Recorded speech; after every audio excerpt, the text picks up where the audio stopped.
Cette table ronde est une coproduction entre l'association Ribat al-Koutoub et le CRESC, donc autour de 4 productions de ces 5 dernières années sur l'histoire du Maroc, dont je laisserai si Abdelahad plaisir de les présenter. Il se trouve que la sortie de, pas uniquement 4, parce qu'ils sont en fait, il y a à peu près 6 livres qui sont sortis les 5 dernières années autour d'une synthèse historique du Maroc. Après qu'on ait passé plus de 40 ans à ne citer que le Brignon. Et pour nous, ce n'est pas une coïncidence. Donc ça ne peut pas être une coïncidence. Donc ça doit dire quelque chose sur le moment, dire quelque chose sur la demande de l'histoire, dire quelque chose sur l'évolution d'une prise en charge de l'histoire du temps présent, parce que ces synthèses abordent la question, disons, la période du protectorat et abordent aussi le Maroc indépendant, avec toutes les difficultés d'écriture. Et donc ça nous dit aussi des choses sur l'envahissement de l'espace médiatique par question de mémoire, des mémoires concurrentes, et par le fait que l'histoire est devenue un enjeu un enjeu important au sein des dispositifs politiques, mais aussi en dehors des dispositifs politiques. Donc pour toutes ces considérations, nous avons pensé, après une première journée qui était organisée par Ribat al-Koutoub à la faculté des lettres et des sciences humaines, dont va parler Abdelahad, et donc de donner l'occasion à nos étudiants, aux chercheurs marocains, aux membres de Ribat al-Koutoub, aux historiens de métier, de dialoguer avec les auteurs. Et donc les auteurs ont été approchés, ils ont accepté notre invitation. Donc je tiens à les remercier d'avoir fait ce long déplacement de très loin. D'autres auteurs se sont excusés, notamment Abit Bol, qui devait être parmi nous, il s'est excusé parce qu'il avait un engagement. Et le professeur Qabli, qui a dirigé le livre de synthèse sur l'histoire du Maroc, qui devait être parmi nous, s'est aussi excusé. Mais il a ouvert la possibilité à d'autres auteurs de ce collectif sur l'histoire du Maroc, notamment Si Hassini, Silmuddin, de participer avec nous et d'aborder les questions qu'on a posées dans l'argumentaire.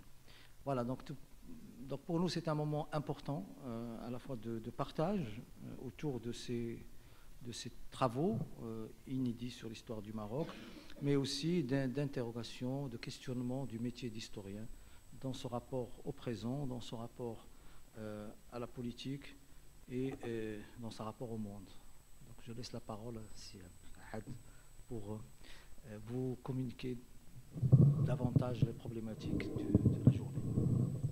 Merci, donc Massa al-Khair.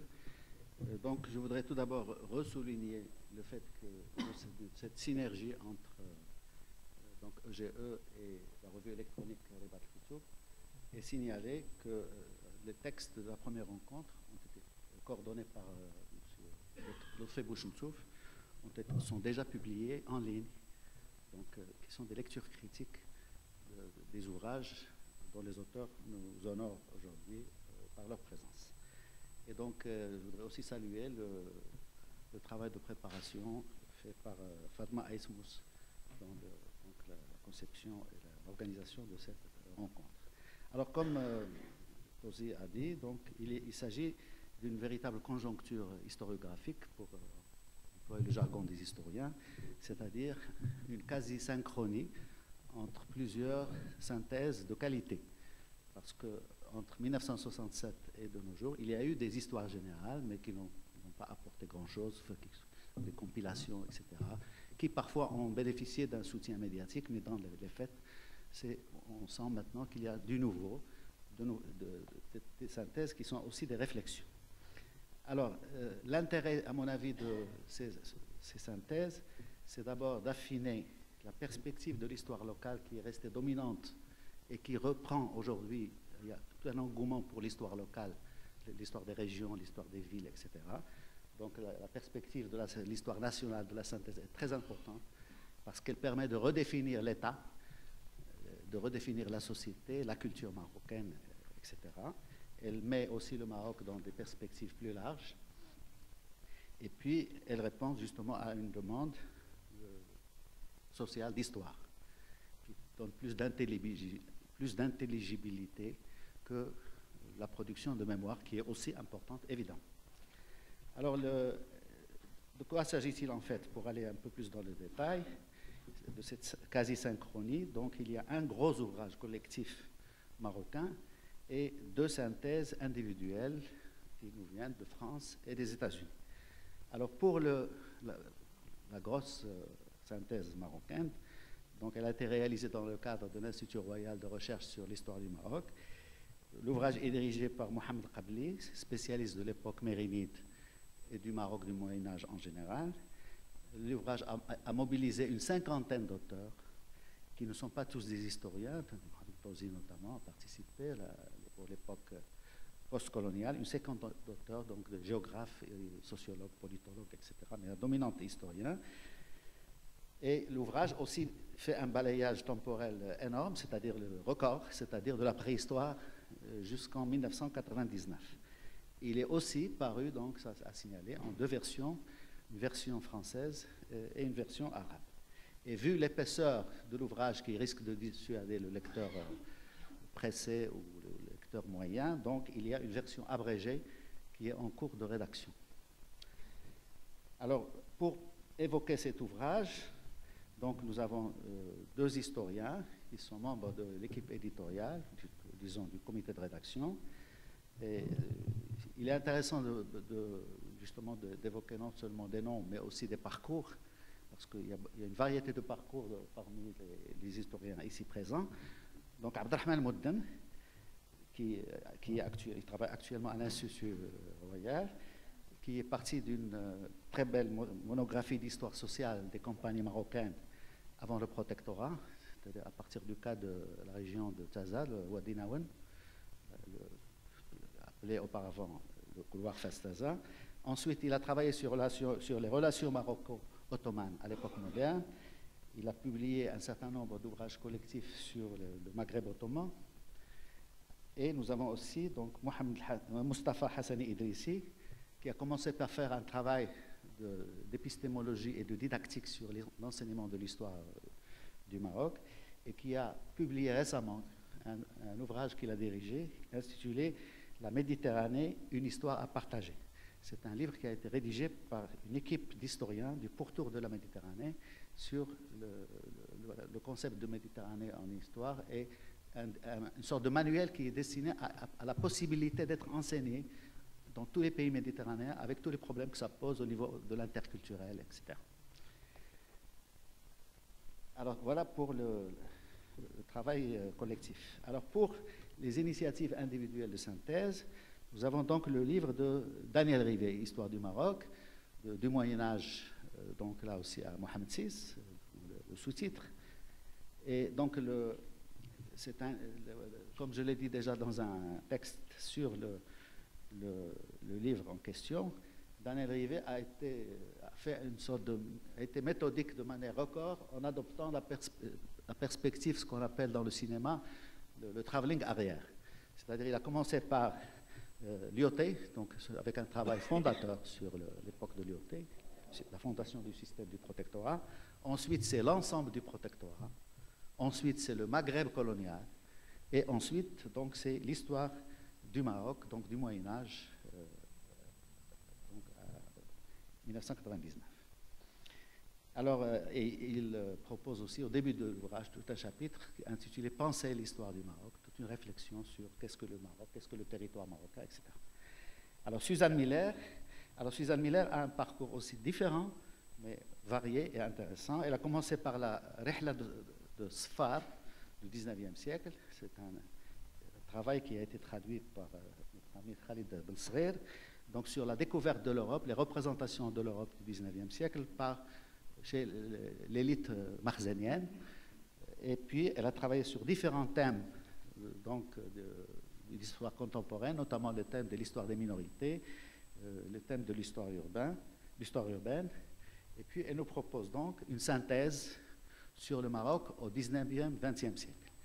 Et ce qui caractérise son livre, c'est qu'elle a inséré synthétisé un certain nombre de données sur tous les épisodes donc, du mouvement des femmes, sur le mouvement sur l'IER, sur la question amazigh, etc.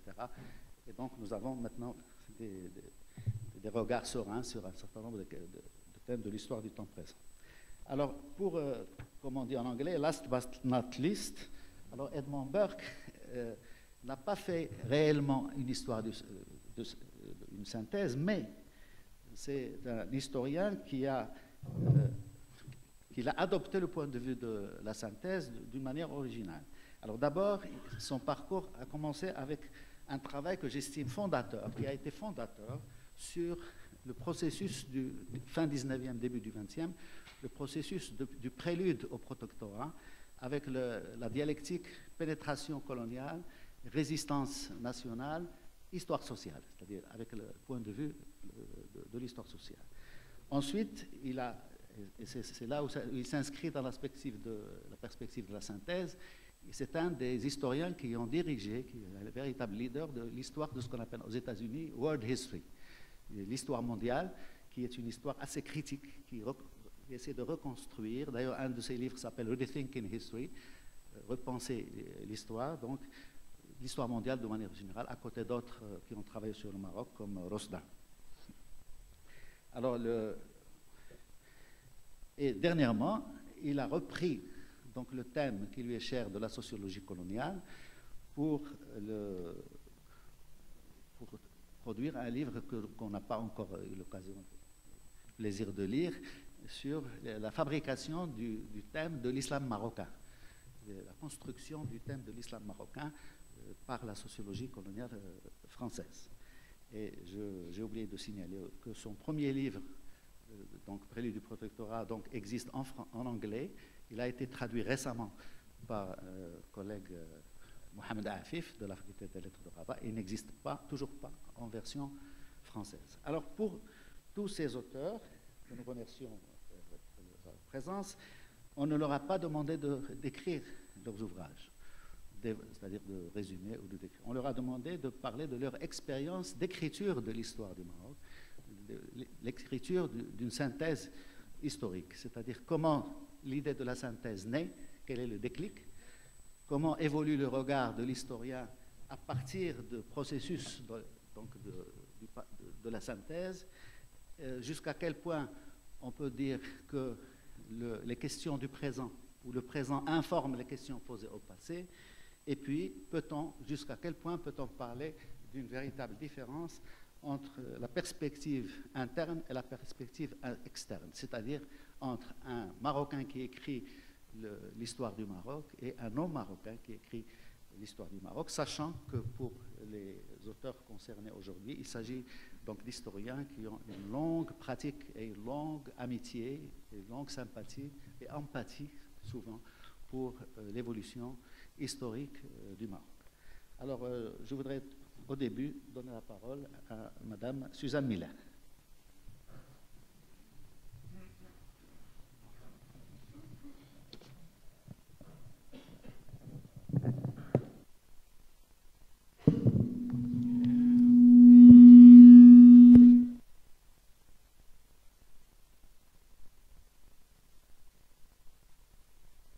Ça marche? Oui. Bonjour.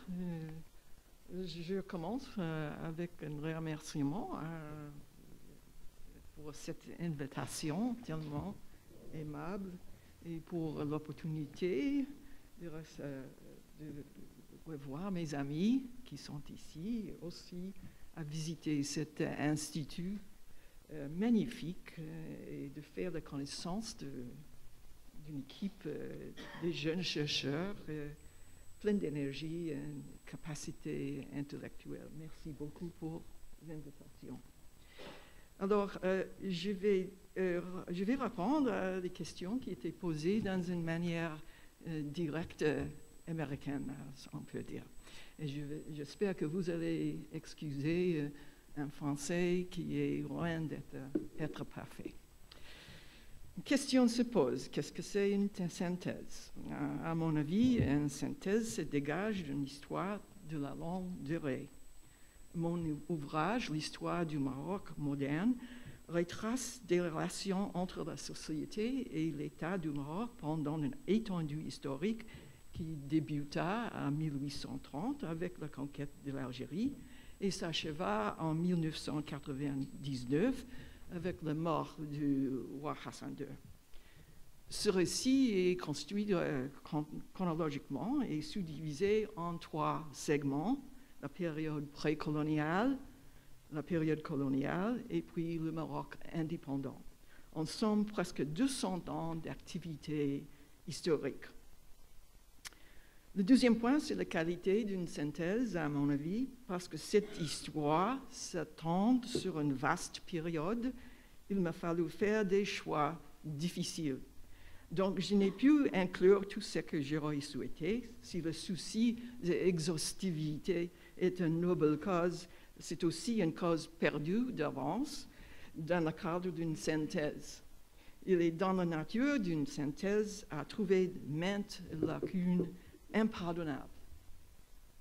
Troisième point sur la nature d'une synthèse, c'est une tentative d'intégrer les conclusions variées. Ces conclusions sont issues d'une multitude de disciplines et en sciences sociales, abritées pour l'instant sous le même toit. À mon avis, la synthèse implique une certaine multidisciplinarité, les perspectives plurielles, un montage éclectique basé sur les réflexions théoriques impronté de toutes les branches de les sciences humaines. Et quatrième point sur la nature d'une synthèse, elle doit avoir aussi une dimension révisionniste. Mon ouvrage est en dialogue avec d'autres histoires du Maroc, quelles que soient en français, en arabe ou en anglais. Il est motivé par les changements récents et profonds au sein de l'historiographie marocaine, influencé par l'ouverture politique des années 90. En plus, le dévoilement des crimes des années de plomb par voie des témoignages devant l'instance équité et réconciliation, c'est non seulement emparer les esprits, mais les a également forcé les gens à se confronter le passé. Dès lors, la profession d'historienne au Maroc a donné lieu à une tempête des idées visant à limiter une histoire plus authentique. La masse de souvenirs personnels offerts par les gens ordinaires qui affleura dans le contexte de l'IER constitue un corpus historique de premier ordre, comblant les vides du discours officiel. Ils ont aussi suscité un vif débat au sein même de la société marocaine à quel point la mémoire se doit-elle d'être mise au service de l'histoire. À la suite de ces révélations, le devoir d'écrire l'histoire du temps présent est passé au premier plan. C'est non seulement pour les historiens marocains, mais aussi pour les historiens de l'extérieur à prendre conscience que le passé récent demeure une ardoise vierge demandant un nouveau effort de recherche et d'écriture. Sur la question que vous avez posée sur les sources utilisées, je vais dire qu'il y a certains problèmes qui accablèrent l'écriture récente de l'histoire marocaine qui constitue une condition préalable pour l'auteur comme moi. En bref, ils sont les blocages qui inhibèrent la production d'un récit viable. Dans ce domaine, je dois mentionner comme exemplaire les silences politiquement motivés, le mythe sur la sainteté de la cause nationaliste, l'inviolabilité de la monarchie, le monopole d'État sur la notion d'authenticité, l'autocensure et la violence des rapports sociaux étatique. Je vais parler ensuite un peu sur chacun de ces éléments. Les difficultés majeures proviennent du fait que l'histoire du protectorat a été longtemps une source de désaccord, insérée au sein du tableau de l'histoire marocaine comme une sorte d'erreur. Ce point de vue est essentiellement un résultat immédiat de la période de l'après-indépendance qui fut possédée de la ardeur d'écrire une histoire nationale dégagée des structures de la pensée coloniale.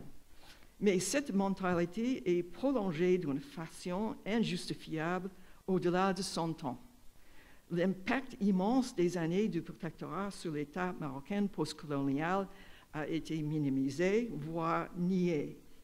Plus gravement encore, les courants reliant la période postcoloniale à la période coloniale sont occultés. Par conséquent, il n'y a guère une vision de l'ensemble sur le rapport de continuité unissant une période historique à l'autre. Le résultat est, à mon avis, un récit fragmenté, privé de cohésion, de nuances et souvent de contexte. Une synthèse qui attribue à la période coloniale sa juste valeur à travers une analyse nuancée va aller loin pour corriger ces problèmes de base. Un deuxième obstacle concerne la monarchie et sa représentation comme symbole unique de l'authenticité marocaine. Dans ce scénario, la période du protectorat apparaît comme une terre vierge dont le peuple marocain émergea indemne grâce à leur identification mystique avec la monarchie.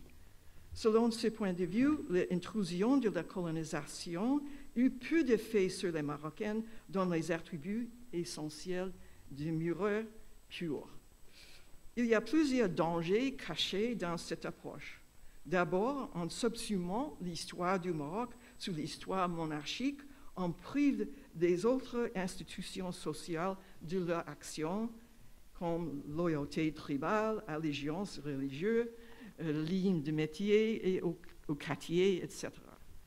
La totalité des organismes sociaux deviennent tous asservis aux principes monarchiques. De plus, on perd également cette hybridité si caractéristique de l'expérience marocaine. L'étude de l'histoire Maroc exclusivement sous le prisme monarchique est une pratique déformante qu'il convient absolument de remettre en question. Un troisième blocage se rapporte au mouvement nationaliste à la main de fer que les partis politiques exercèrent sur l'historiographie marocaine récente. Ceci en raison de plusieurs facteurs.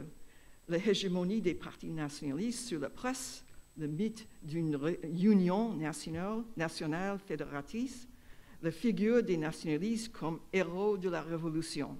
Ces mythes sont profondément enracinés dans l'imagination collective et aussi dans la plupart des textes reçus.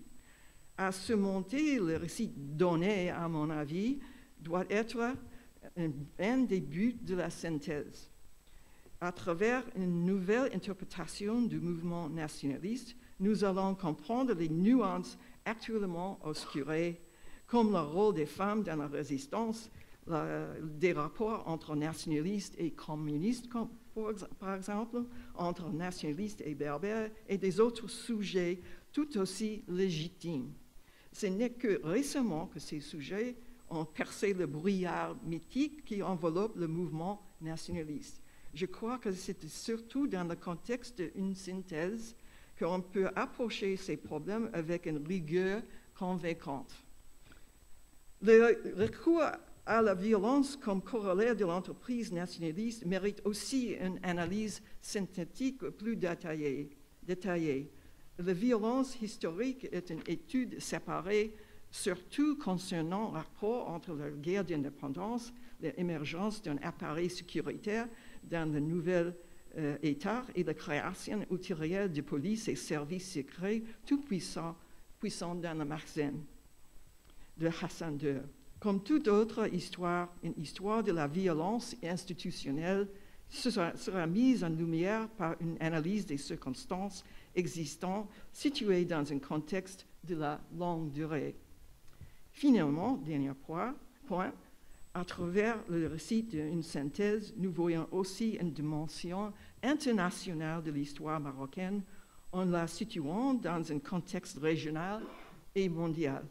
On ne saurait, à mon sens, comprendre les choix quotidiens des dirigeants sans une vision d'ensemble du paysage politique global. Mon ouvrage n'est pas surchargé par les théories de globalisation, ni par une dialectique marxiste, mais il présuppose une dimension de l'histoire du Maroc souvent négligée, à savoir les relations du Maroc avec le monde extérieur en tant que miroir représentatif des préoccupations internes. Un tout dernier mot sur les archives. Pendant des années, les archives d'État marocaines restèrent l'atelier privé d'un petit nombre des individus, sélectionnés soit en raison de leur inclination politique inoffensive, soit par leur arabe déficient. Je pense que j'ai tombé dans la deuxième catégorie. Aujourd'hui, ils sont ouverts à tous. Mais malgré ce fait, les sources documentaires sur la période de règne de Hassan II ne sont pas disponibles et le chercheur doit s'appuyer sur les récits de journaux souvent inexacts, sur les souvenirs des acteurs impliqués, ainsi que sur la presse étrangère. L'écriture de l'histoire du temps présent est par conséquent une entreprise particulièrement tendue des risques. La polémique soulevée sur les témoignages à l'IAR concernant la valeur historique de la mémoire personnelle est indicative de la nature problématique de ce type de matériaux et des passions qu'il suscite. Mais si la mémoire est souvent trompeuse, elle est toutefois une source de valeur. J'aurais insisté que la mémoire doit être considérée comme n'importe quelle autre source, mesurée et évaluée par des méthodes toujours utilisées par les historiens, à savoir la comparaison, la vérification des faits et les sens communs. Merci.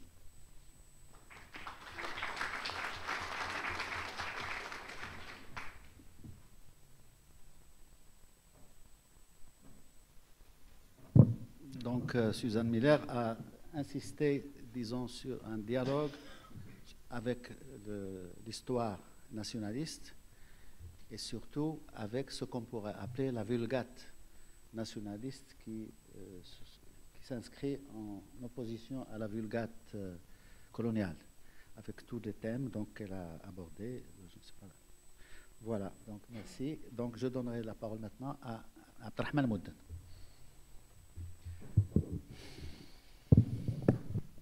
Merci. Bonsoir. Permettez-moi tout d'abord d'exprimer ma joie d'être ici, au sein d'un plateau où figurent des personnes illustres et dont des amis, dont l'un est mon professeur et a contribué grandement à forger ma passion pour l'histoire. Je remercie donc les organisateurs de cet événement et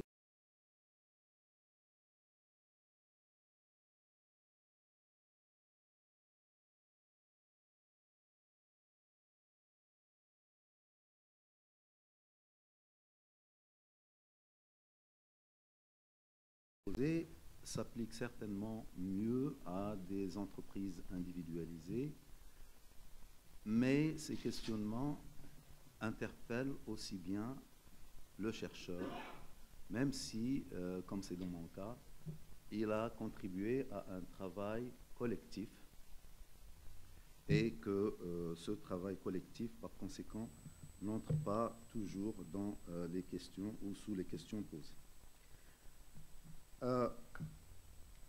J'essaierai d'organiser mon propos, plutôt mes impressions à propos de ces questions, autour de trois directions. Une première direction tentera de circonscrire le contexte et le contexte dans lequel le projet d'histoire du Maroc, d'histoire générale du Maroc, produit par l'Institut royal pour la recherche sur l'histoire du Maroc. Donc, ces différentes impressions à propos donc de l'élaboration de ce travail, et aussi bien à propos de ma motivation de rejoindre ce projet.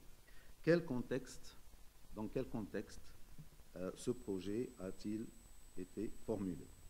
Une deuxième direction sera ma contribution particulière avec un groupe de collègues dans cet ouvrage collectif.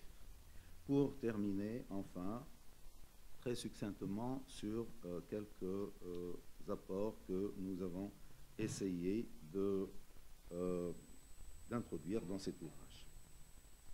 Pour ce qui est du contexte et de la motivation, à la fin de 2005, j'ai appris, comme un nombre d'autres chercheurs et de personnes intéressées, qu'un institut avait été créé pour prendre en charge la recherche sur l'histoire du Maroc.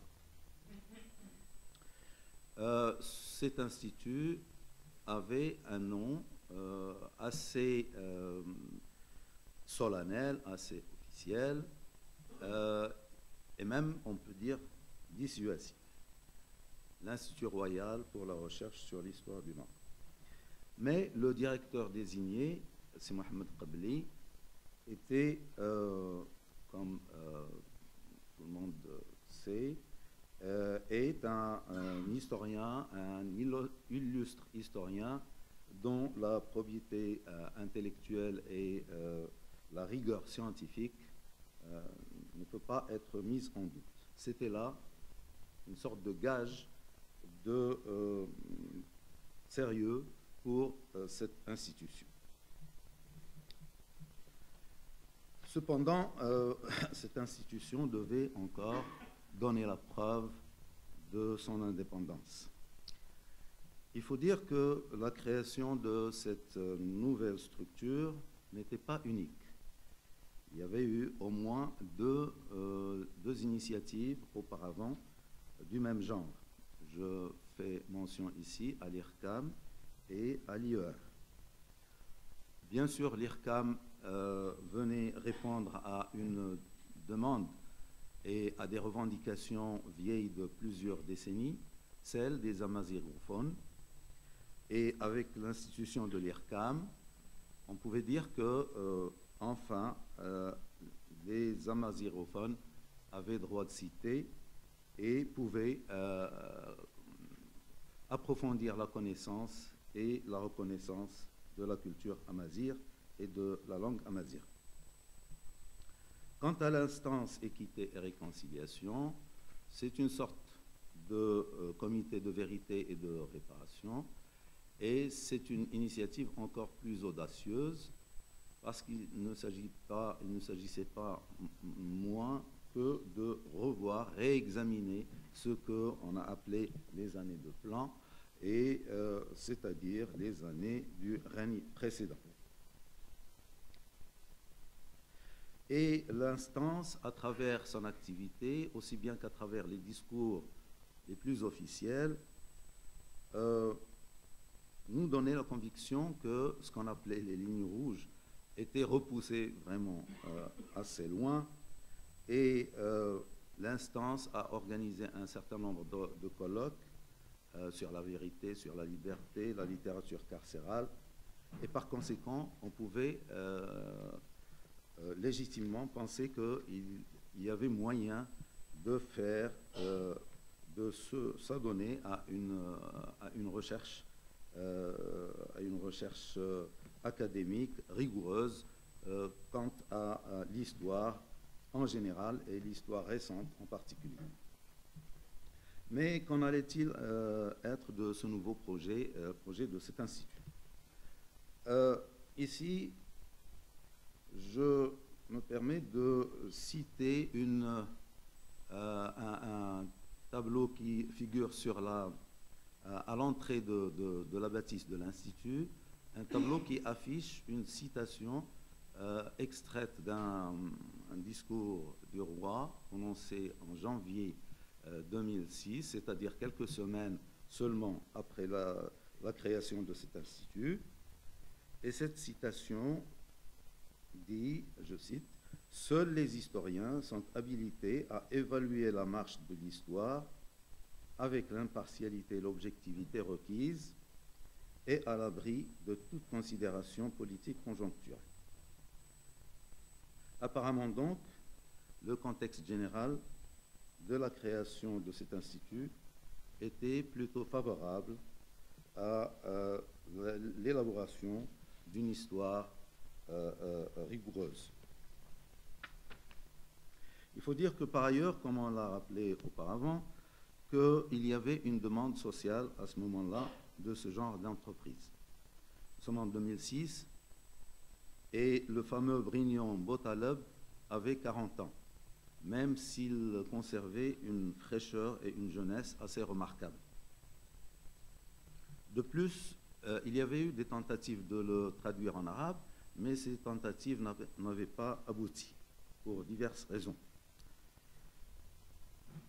Et en plus de tout cela, la recherche marocaine avait accumulé un certain nombre de monographies, notamment en langue arabe, et lesquelles monographies avaient une vision, le plus souvent, une vision parcellaire, une vision microscopique de l'histoire, et il s'agissait maintenant de s'élever à un niveau plus global, à un niveau synthétique. Ainsi, lorsque M. Qadouli m'a invité avec d'autres à participer à une journée de réflexion sur le projet d'élaboration d'une histoire générale du Maroc, je me suis retrouvé parmi une pléiade d'historiens, de géographes, d'économistes et d'autres spécialistes des sciences sociales et des sciences humaines. Et là aussi, les personnes présentes étaient aussi bien les uns que les autres, de nouveaux gages de sérieux du projet. Durant cette journée, les questions qui ont été débattues étaient tournées autour de questions centrales, telles que quel potentiel et quels obstacles à l'élaboration collective d'une histoire générale du Maroc. Quel type d'approche devait-on adopter? Quels moyens mobiliser et quel délai se fixer? Au cours des débats, bien sûr, le caractère fondamentalement scientifique de l'entreprise avait été mis en relief, mais en plus de cela, un concept nouveau, tout au moins en ce temps-là, avait pris forme, celui d'une histoire citoyenne. Une histoire citoyenne,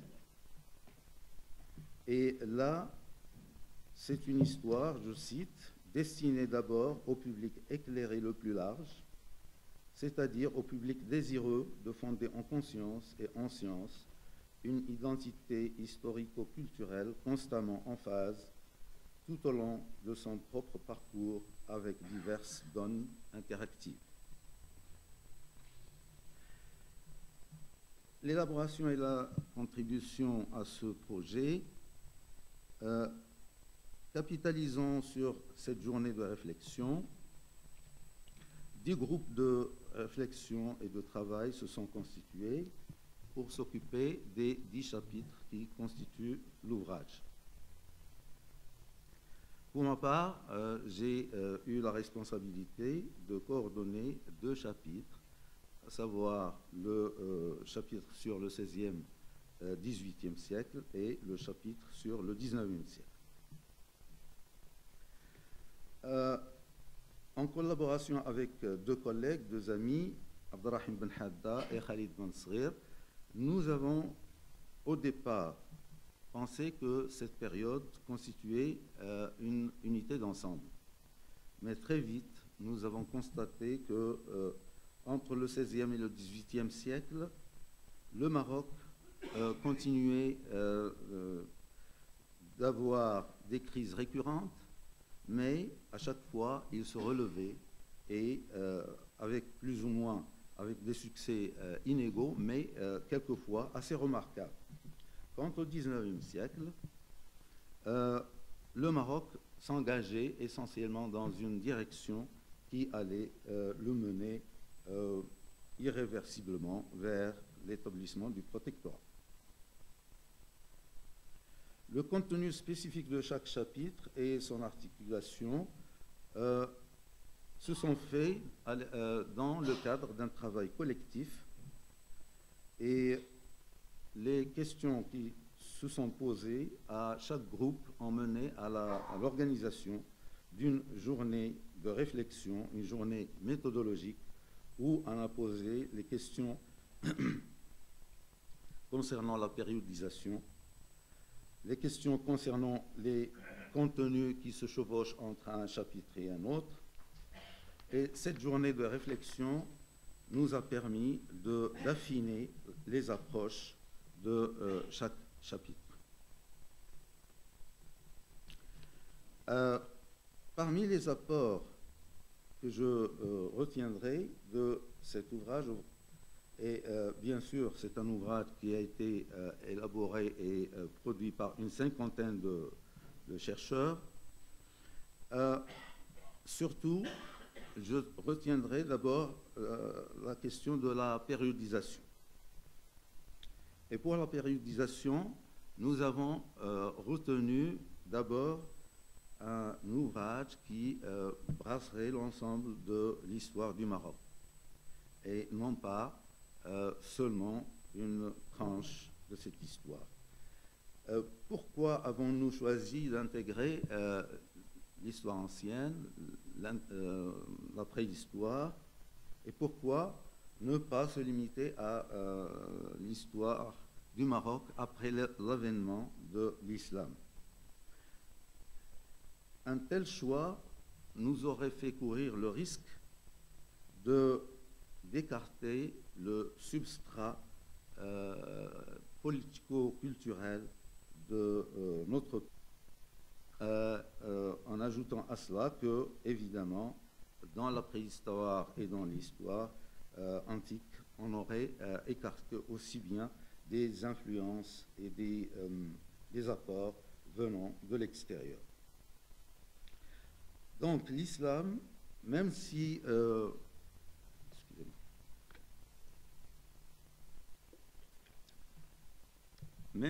on l'a inclus dans cette progression d'ensemble, l'islam ne constitue pas moins quand même une césure à partir du 7e et du 8e siècle, lorsque l'islam s'est greffé sur des populations, sur des institutions et sur une histoire préexistante.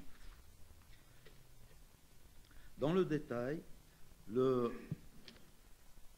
certaines périodisations ont été revues et abandonnées à la fin. Par exemple, le long 19e siècle, nous l'avons appelé le long 19e siècle, pour nous, ne commence pas en 1830, hein, même si c'est le cas pour de nombreux chercheurs.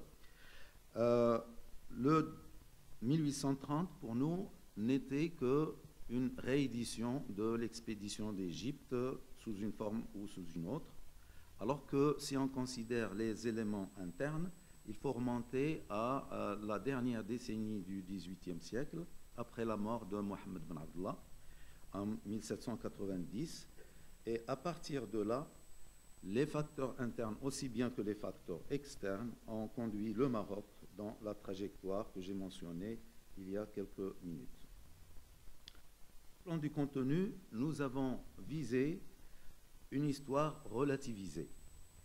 Et par rapport aux périodes et aux événements sensibles, nous avons tenté de maintenir une sorte d'équilibre suivant une sorte de devise, ni glorification, ni autoflagellation. 3 exemples rapides, extraits du XVIe siècle. Les Saadiens ont fondé leur légitimité, on nous dit, sur la résistance permanente aux tentatives d'invasion ibérique. Et dans la foulée, le Maroc a conservé et a maintenu son indépendance par rapport à l'Empire ottoman et même, suivant certains auteurs, une sorte d'indépendance totale et pas de rapport du tout. Or, nous avons modifié cette vision sur les deux tableaux. D'une part, les relations avec l'Empire ottoman n'étaient pas entièrement absentes, et d'autre part, les alliances et les contre-alliances étaient tellement compliquées entre le Maroc et la rive nord, de manière à ce qu'on ne puisse pas dire que les rapports n'étaient que des rapports de guerre. Un dernier exemple, un troisième exemple serait celui de l'expédition du Soudan. L'expédition du Soudan, comme l'on sait, a opposé un certain nombre d'auteurs marocains, d'historiens marocains et d'historiens subsahariens. Pour les premiers, c'est un fath, c'est-à-dire une conquête pour étendre le domaine de l'islam. Pour les seconds, c'est plutôt une expansion territoriale de type colonial.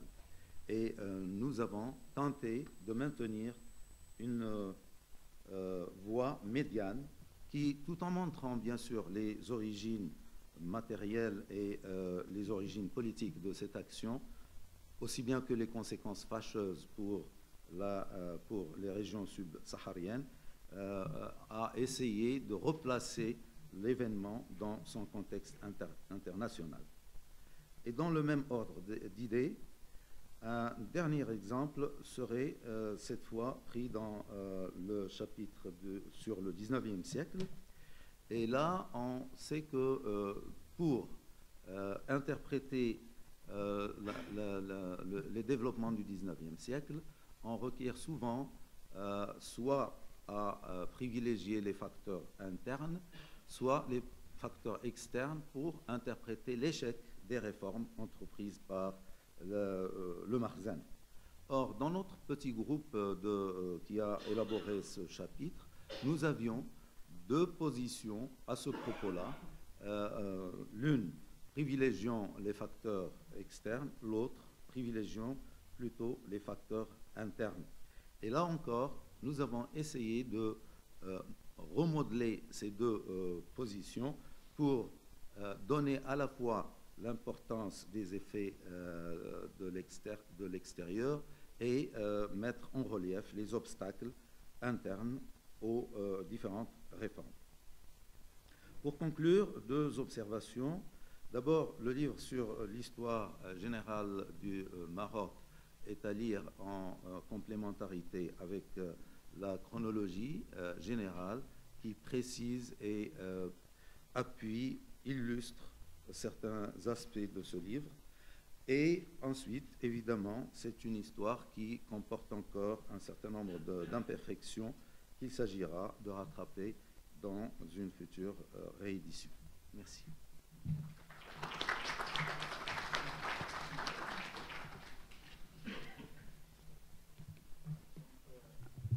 Non. Abdelrahman Moudden nous a introduit dans la cuisine de ce chantier d'histoire collective, effectivement, pour effectivement une visite où on a vu tous les problèmes que ça posait d'écrire donc à beaucoup de mains, donc une cinquantaine d'auteurs, une histoire qui tient compte de l'évolution de la conjoncture, de l'évolution du rapport du présent, de l'impact du présent sur le regard sur le passé, et puis tout ce fil très sensible donc, qui amène à justement ce qu'il appelait l'histoire relativisée, des compromis entre des versions contradictoires, etc. Mais je pense que c'est justement... Alors le problème, effectivement, qui reste posé, c'est-à-dire de la synthèse, c'est que après toute cette période de non-écriture de synthèse, il a fallu une grosse expérience collective. Et donc, l'expérience individuelle est toujours absente. Et là, on pense toujours que la seule initiative qui a eu lieu d'écrire à une main, individuellement l'histoire, c'était Abdellah Laroui dans son livre Histoire du Maghreb, essai de synthèse, 1970. Et donc, pour avancer dans notre prospection, donc, je donnerai la parole à Daniel Rivet, qui a eu cette initiative d'écrire une histoire du Moyen-Âge, qui remonte même à ce qu'il appelle l'Antiquité tardive, donc jusqu'à 1999.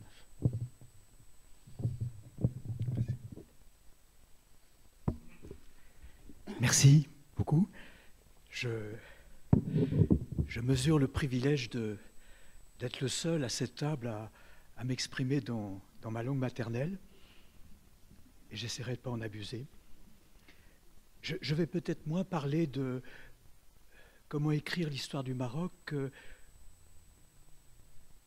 Qu'est-ce que le métier d'historien apporte pour essayer de tenter l'exercice de la synthèse. Donc je réponds à votre première question, Mohamed Tozi et Abdelhad Sebti. Qu'est-ce qu'une synthèse? À quel moment y avoir recours? Quel en a été le déclic? Et là, je reprends les trois éléments, les trois sous-questions, en quelque sorte. D'abord pour dire que le terme de synthèse fait peur, en général, aux historiens. Parce que, comme le disait Fustel de Coulanges, il faut des années d'analyse pour une journée de synthèse. Fustel de Coulanges, un historien fondateur de la science historique dans la deuxième moitié du XIXe siècle. Il voulait simplement dire que l'historien, il est d'abord chartiste, privilégiant le texte, qu'il est épigraphe, privilégiant l'inscription, qu'il est archéologue, privilégiant le monument, bref, qu'il est l'homme d'un art, d'un métier, qu'il est artisan. Et synthèse, pour beaucoup d'historiens, peut-être est-ce encore vrai aujourd'hui, ça évoque un peu la philosophie et évidemment la dialectique hegelienne. La synthèse, c'est l'aboutissement après la thèse et l'antithèse. Donc je crois peut-être que c'est important de parler de cette espèce de réticence de beaucoup d'historiens devant l'exercice de la synthèse. Alors, j'ai trouvé dans le Petit Robert, édition 2013, une définition de la synthèse qui m'a satisfait relativement. C'est, je la cite à peu près, je la raccourcis, l'opération intellectuelle qui permet de fondre ensemble un magma de données. C'est pas comme ça que le petit Robert s'exprime, mais c'est bien l'idée de mettre de la cohérence, si vous voulez, dans la discordance et dans la confusion sur laquelle bute l'historien. Les pièces du puzzle sont éclatées. Il faut trouver la logique d'assemblage pour le remonter. C'est peut-être, je crois, la définition la plus simple de l'exercice de la synthèse et sur laquelle peut-être tout le monde peut s'accorder. Quand commencer une synthèse sur le Maroc, comment l'écrire, je vais passer très rapidement parce que je sais que j'ai peu de temps et j'écris un texte trop long comme d'habitude et peut-être que j'interviendrai dans le débat lorsque la question sera raccordée au Maroc.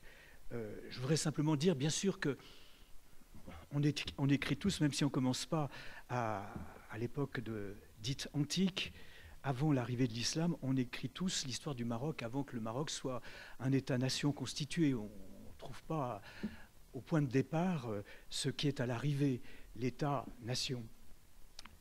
Mais on sait bien qu'il y a un récit mythologique, il y a même un récit de fondation avec Idriss Ier, il y a un récit mythologique sur le Maroc comme il y en a un sur la France. On sait bien que d'une certaine manière, dans l'imaginaire, le Maroc, l'imaginaire des Marocains, le Maroc traverse l'histoire d'Idriss Ier, au moins à Mohamed V, comme la France traverse l'histoire de Clovis, ou comme la France traverse l'histoire, le passé de Clovis à Charles de Gaulle. J'ai fait exprès d'écrire Mohamed V et Charles de Gaulle pour trouver des personnages contemporains. Donc, voilà, si vous voulez, mon point de départ qui reposait évidemment sur une part d'arbitraire. Quand commence l'histoire du Maroc, peut-être que je me réserve le privilège de donner, enfin le privilège, je me réserverai de donner mon point de vue dans le courant de la discussion et du débat par la suite. Je reviens donc sur l'exercice de la synthèse. L'exercice de la synthèse, a dit joliment Suzanne Miller, il faut renoncer, dit-elle, que l'exhaustivité est une cause perdue d'avance. Et combien je comprends ce qu'elle dit et je lui donne raison. Bien sûr, pour une part, le travail de l'historien, lorsqu'il affronte la synthèse, c'est le travail du palinceps, c'est de gratter successivement sous des couches sur le manuscrit, les couches successives qui sont agglutinées sur le manuscrit pour essayer d'arriver, non pas à l'origine, l'intégrisme des origines, on sait bien où ça mène, mais d'arriver à forer le plus profond possible. Bien sûr, le travail de l'historien est aussi celui du géologue, quand il opère une synthèse, cristallisation, sédimentation, strates, couches successives, mais aussi discordance, mais aussi accidents, ruptures, et combien l'histoire du Maroc en est riche, de temps forts et de temps creux, de bifurcation, de potentialité, de virtualité, de Sijil Massa, l'émirat du 9e, 10e siècle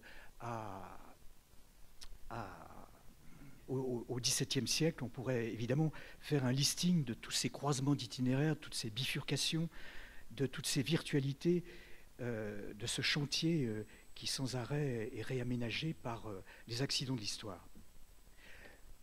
Synthèse donc, renoncer à l'exhaustivité, comme nous y engageait Suzanne Muller, renoncer au méta-savoir. Je ne crois pas qu'on puisse réunir tous les savoirs ensemble, les faire tenir ensemble. Peut-être l'entreprise de l'encyclopédie, oui. Peut-être aussi le manuel, de façon très succincte. Le manuel, il sait tout, il dit tout, 1, 2, 3, 1, 2, 3. Mais je ne crois pas que ça soit l'objet d'une synthèse, d'être dans la transdisciplinarité d'une manière totale.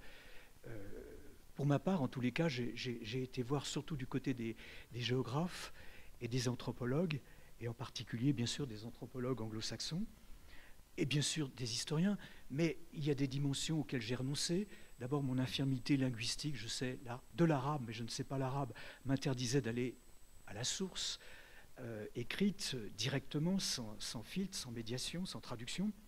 Et puis, je sais aussi, j'ai laissé de côté tout ce que la numismatique apporte. Je pense aux travaux passionnants de Eustache qui sont bien oubliés sur le Maroc à l'époque des 8e et 9e siècles. L'archéologie, je sais que les travaux des archéologues aujourd'hui renouvellent complètement ce qu'on sait sur Sijil Massa et sur Harmat. Peut-être aussi que l'oubli qui m'a le plus coûté, faute d'être équipé pour le faire, c'est de faire l'histoire de l'écoclimat depuis le néolithique jusqu'à aujourd'hui, la couverture végétale, de la biodiversité, etc. Donc voilà, peut-être sur le premier point, me reste à ajouter à quel moment y a-t-on recours? Le déclic, je serai très très rapide. Je verrai trois moments se succéder. Le Henri Terrasse, 1950, que personne ne cite et que tout le monde lit en coulisses, souterrainement et clandestinement en quelque sorte, 1950, qui évidemment correspond à l'inquiétude du milieu dirigeant et qui s'interroge sur la pérennité et la légitimité de l'entreprise impériale française au Maroc. L'ouvrage, c'est intéressant, est publié simultanément à Casablanca et à Paris. Et pas seulement à Paris, c'est pas à Paris qu'à l'époque on va chercher la confirmation de la réputation académique. Et bien sûr, il a pour objectif de démontrer que le Maroc a besoin encore de la France pour se faire, a besoin encore d'une tutelle. Ensuite, le Hatier, le Brignon, Boutaleb, Rosenberger, etc., auquel a fait allusion Abderrahmane El Mouden, qui correspond avec les lendemains de l'indépendance et l'âge de la coopération, qui colle tout à fait au point de vue épistémologique à son époque, quand triomphe l'histoire économique et sociale, en version libérale, les étapes du développement économique de Rostov, en version marxiste, les modes de production et la recherche d'un mode de production qui ne soit pas européen, qui soit autre. Alors, une variante parmi d'autres du mode de production asiatique, peut-être, point d'interrogation, les débats de l'époque. Et puis le troisième moment, aujourd'hui, je ne me permettrai pas de parler sur le versant marocain du besoin d'histoire dont témoigne, auquel répondent le Qabli, si j'ose dire, et puis la revue Zaman.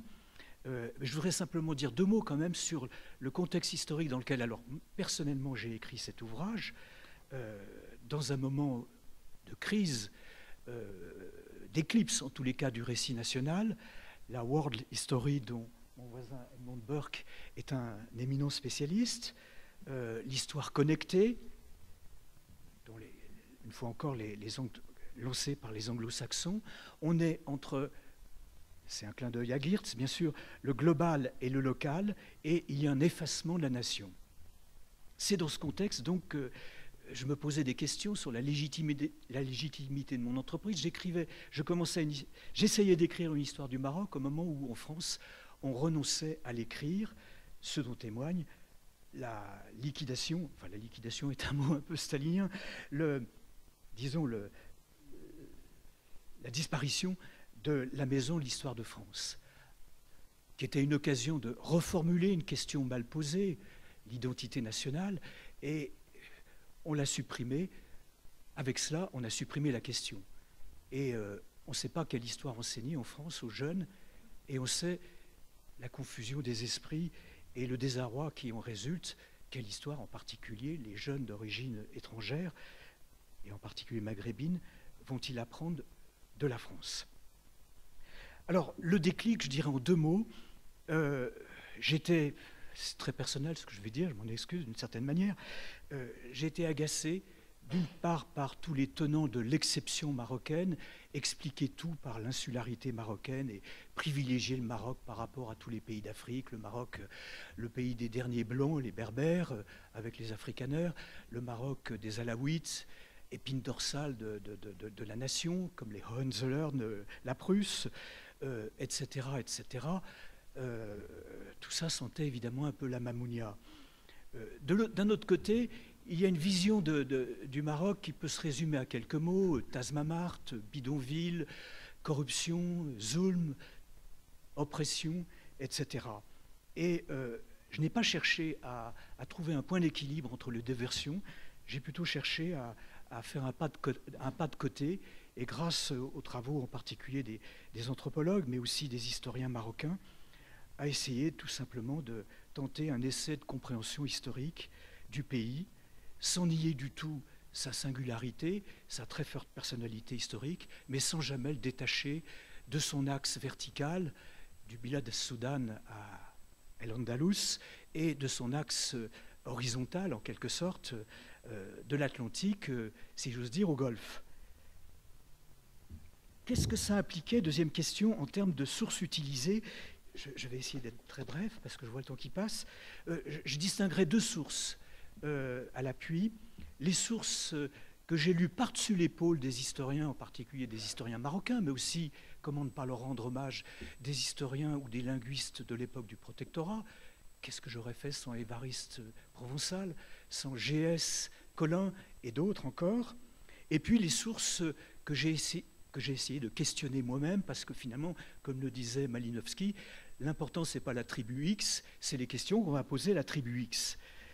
Alors, je vais très vite sur les sources que je n'ai pas lues en tête-à-tête, les sources, les grands textes qui sont des points de passage obligés, les Odaba, géographes, entre guillemets, du 9e, 10e siècle, bien sûr, Ibn Aukal, Al-Bakri, Al-Maktizi, et puis ensuite, plus tard, Ibn Khaldoun et les historiens, enfin les historiographes marocains consacrés.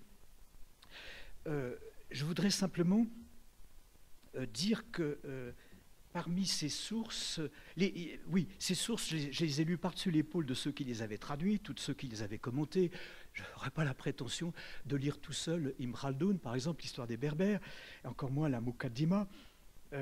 Mais je voudrais quand même mettre en avant deux sources avec lesquels je me suis livré à un tête-à-tête, enfin que j'ai regardé, que j'ai lu, que je me suis imprégné, je dirais, en repoussant les autres commentateurs, et en essayant d'éviter le piège aussi de se servir des auteurs comme d'entrer dans les auteurs, dans les grands auteurs de l'époque d'autrefois, les grandes sources d'autrefois, comme dans un libre-service. Regardez le pillage de Léon l'Africain qui est fait par tout le monde, enfin les collages. Quelquefois, un livre sur le Maroc, c'est un montage d'une citation à l'autre de l'histoire des Berbères au tableau de l'Afrique de Léon l'Africain. Alors, il y a deux auteurs, vraiment en particulier, en présence desquels j'ai eu un choc anthropologique. C'est bien sûr le Miar d'Elwan Charissi et, je cite sa traduction en français, « Regard sur le temps des soufis, vie des saints du sud marocain » de Ibn Zayat Tadili, avec la très belle traduction, je voudrais lui rendre hommage parce qu'il a disparu depuis longtemps, du jésuite Maurice de Fénoil, et bien sûr les annotations et le commentaire de Ahmed Taufik. Voilà deux ouvrages, si vous voulez. Les autres ouvrages déclenchaient chez moi un effet d'excitation intellectuelle. Enfin, j'étais en présence de textes que jusque-là je ne connaissais que par des citations ou bien par des commentaires. Je pense aux géographes, je pense à Léon l'Africain, je pense à Imre Khaldoun, je pense à Thomas Pelot, à Foucault. Mais là, c'était vraiment deux textes qui m'ont plongé dans le Maroc des gens, dans le Maroc de tout le monde. Le Miar, les questions m'apportaient plus que les réponses. Et les questions révélaient des hommes comme nous tous, jetés dans le monde, avec l'angoisse existentielle devant les conflits de l'époque. On sort des pestes, on est dans la Reconquista, les questions au sujet du djihad sont innombrables, mais aussi des questions extrêmement concrètes qui démontrent une fois de plus que cette proposition avec laquelle un certain d'entre vous ne sont peut-être pas d'accord, je la tire de Hossein Ben Rera, que les musulmans habitent le monde en juristes et qu'il y a chez eux une sorte de vertige, d'angoisse de ne pas être en accord avec la norme.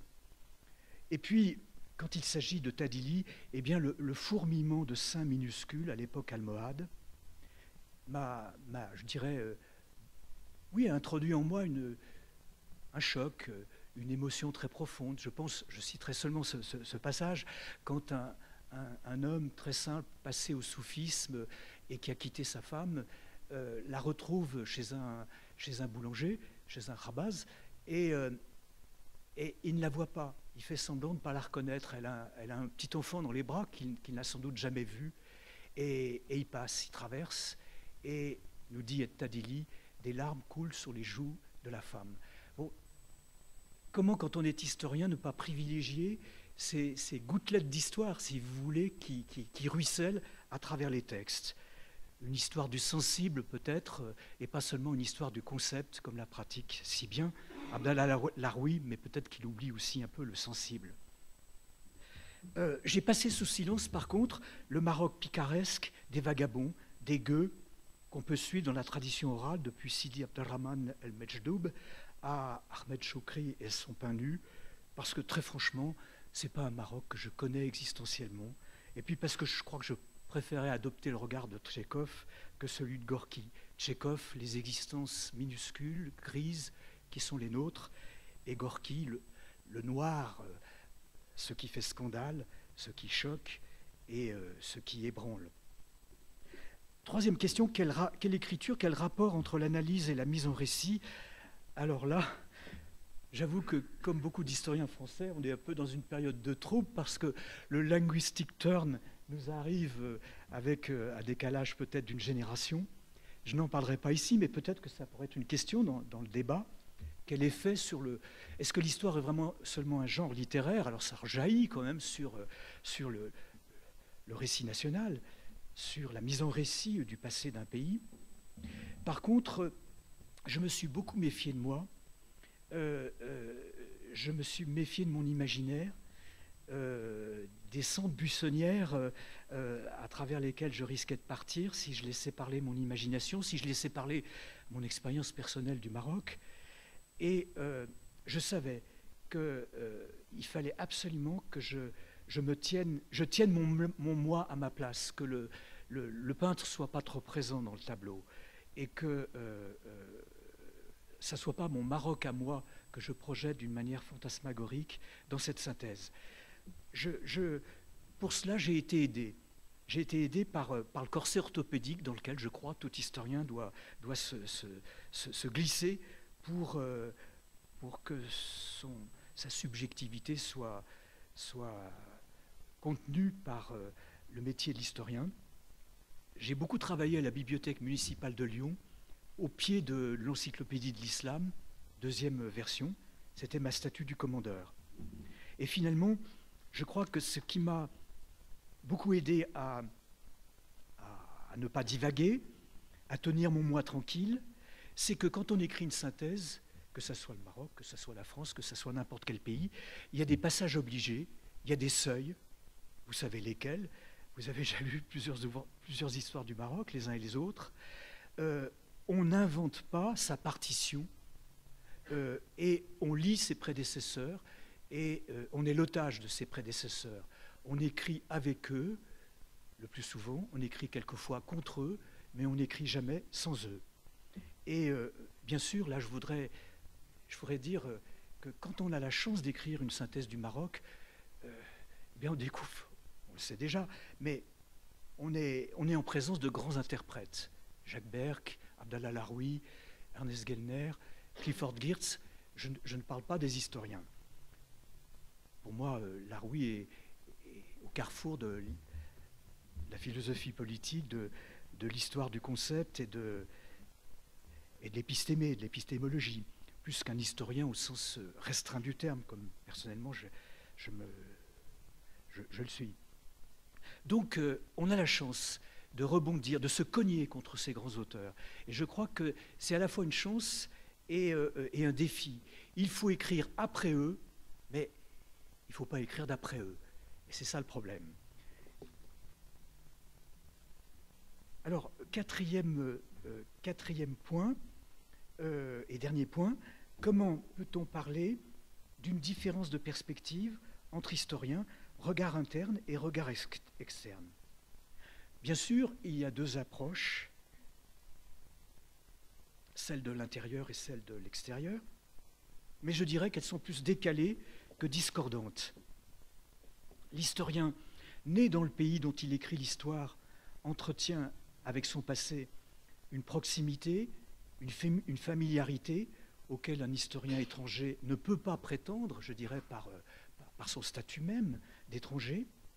Il ne parlera jamais le Maroc de l'intérieur, et s'il le parle, je pense un peu à Jacques Berck, que j'admire beaucoup par ailleurs, j'ai peur que l'exercice tourne à la virtuosité. Il ne parlera jamais de l'intérieur. Il n'est pas porté, comme l'a rappelé Abderrahmane El Mouden, par une exigence civique, citoyenne même, a-t-il le mot qu'il a employé. Il ne part pas d'un passé qui parle dans le présent, l'historien étranger, à la différence de l'historien de l'intérieur. Voilà l'infirmité de l'historien de l'étranger. Mais l'historien de l'étranger dispose du privilège d'avoir du recul et d'avoir une position surplombante. Il est moins aveuglé que l'historien national par la tentation du récit à sens unique.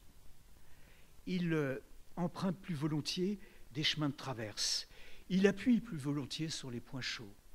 Il fait mal aux lecteurs du pays. Madame Miller l'a démontré encore dans son exposé, je crois. Donc, les deux points de vue sont décalés, mais je ne crois pas qu'ils soient discordants. Et il me semble que si l'écart qui existe, on l'agrandit, on tombe dans le kalam watani, kalam ajnabi, qui scandait les colloques, les congrès, les réunions dans les années 70 et qui aboutissait à une dichotomie qui me paraît tout à fait exagérée, et je crois que je renvoie à une situation historique dépassée. En fait, ce qui me semble tout à fait important, c'est de prendre conscience que ce qu'on doit aux historiens étrangers. Un historien français sait bien que l'histoire du 19e et du 20e siècle a été renouvelée par les historiens américains. La fin des terroirs d'Eugen Weber et la France de Vichy, de Paxton, justement, ont appuyé sur ces points sensibles. On fait mal, on détruit. Weber, une certaine vulgate que la France s'était auto-instituée avec la Révolution française, alors que pour lui, c'est l'ordalie, c'est le sang versé en 14-18 qui finit par l'extinction, qui aboutit à l'extinction des terroirs. Quant à Paxton, sur Vichy, je ne développe pas, sinon pour dire que c'était un livre fondateur. Donc, il y a bien sûr un décalage, et il y aura toujours un décalage. Mais ce que je voudrais, sur ce quoi je voudrais terminer, c'est que je pense qu'il est encore plus important, l'écart entre les écoles historiques est au moins aussi important, sinon plus, qu'entre la nationalité des historiens qui écrivent. Il y a des écoles historiques, heureusement j'allais dire, il y a ceux qui sont sensibles essentiellement aux structures structurantes, aux architectures, même si ce sont des architectures de sens, ce n'est pas seulement des architectures au sens politique du terme. Et il y a des historiens qui privilégient d'autres terrains, l'imaginaire, les représentations, le sensoriel, l'histoire de l'ouïe, l'histoire du bruit, l'histoire du sentiment de la mort, de l'amour, les larmes, etc. Ce sont des entreprises auxquelles je ne me suis pas livré, mais que je trouve absolument passionnantes. Et il y a aussi, c'est un peu paradoxal évidemment de le dire quand on est un homme, mais il y a aussi le genre qui peut unir des femmes au-delà des frontières nationales.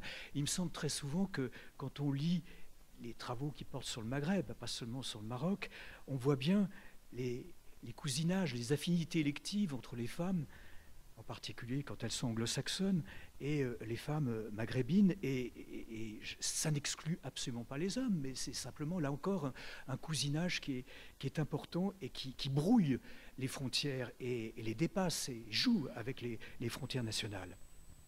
Donc, mon dernier mot sera pour dire que je pense que l'entrecroisement entre l'approche des historiens de l'intérieur et des historiens de l'extérieur est fécond, et que depuis une dizaine d'années, nous le vivons de manière, je crois, créatrice. Je voudrais rendre hommage à l'ouverture des historiens marocains. Je fréquente aussi des historiens tunisiens, beaucoup moins, et je le regrette beaucoup, des historiens algériens. Hommage à la revue Zaman, je trouve que c'est une entreprise extrêmement intéressante, extrêmement créatrice. Et aussi peut-être terminer pour dire que quand on est un historien étranger, il y a quand même le retour à faire qui rapproche un peu de l'ethnologue. On est transformé par le voyage qu'on a fait dans l'altérité chez l'autre, et ça laisse des traces. Et comme chez l'ethnologue, mais de façon évidemment quand même beaucoup moins forte, il y a un avant et un après, le moment où on a commencé à écrire l'histoire de l'autre. Voilà.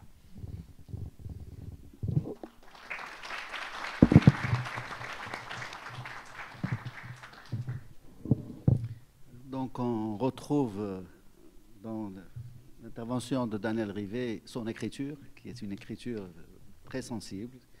Donc il y a beaucoup de thèmes, donc il y a toute la description de l'approche, mais il y a aussi le vécu intellectuel de l'historien.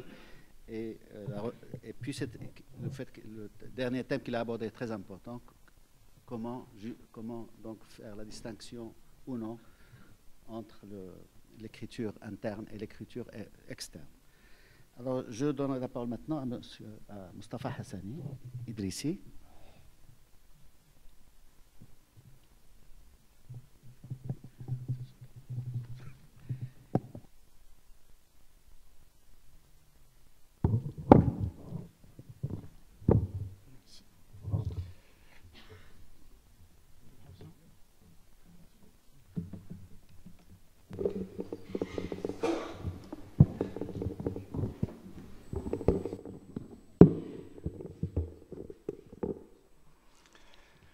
Bonsoir.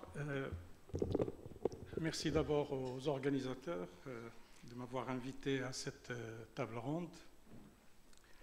Je dois dire tout d'abord que je ne suis pas à proprement parler historien. Je suis historien de formation, mais didacticien de profession. Et donc, mon activité principale, c'est de réfléchir à la production historienne beaucoup plus que la produire elle-même. Et je vais répondre à 3 des 4 questions, faute de temps. Qu'est-ce qu'une synthèse? Pourquoi cette synthèse produite par l'Institut royal pour la recherche sur l'histoire du Maroc? Et regard interne, regard externe. Comme Daniel Rivet, je partirai de la définition du Robert. Alors le Robert, pour moi, j'ai trouvé deux volets. Il définit la synthèse, ça désigne 2 choses à la fois. C'est un processus de liaison, de classement, de comblement de lacunes, mais c'est aussi le résultat partiel ou global de la démarche historienne. On applique la définition à l'histoire sous une forme appropriée. Cette forme, ça peut être un récit, ça peut être un tableau, ça peut être une forme mixte. L'historien peut user des 2 formes, le récit et le tableau, tour à tour. Tout cela pour transformer l'offre chaotique des matériaux de faits, parce que les faits s'offrent d'une manière chaotique à partir des différentes sources ou à partir des différentes références dont use l'historien, pour en faire un ensemble ordonné et structuré. Et à côté de ces formes de présentation, du récit et du tableau, l'historien utilise 2 techniques de liaison. Il y a les concepts structurants, sur lesquels je ne vais pas m'attarder. Il y a le temps, la chronologie. Il y a le temps, il y a l'espace, parce que les faits se rapportent à un espace donné. Et puis il y a les thématiques sociales. C'est comme ça qu'on organise les faits économiques, les faits sociaux, les faits culturels, etc. Donc c'est à travers ces 3 concepts structurants que la synthèse se fait. Les techniques de liaison, comme le dit Perelman, il y a 2 techniques différentes qui sont à l'œuvre en histoire. Il y a les liaisons de succession, les faits se succédant les uns aux autres. Et là, justement, on se réfère au récit. Ou alors, les liaisons de coexistence. Et là, on se réfère au tableau.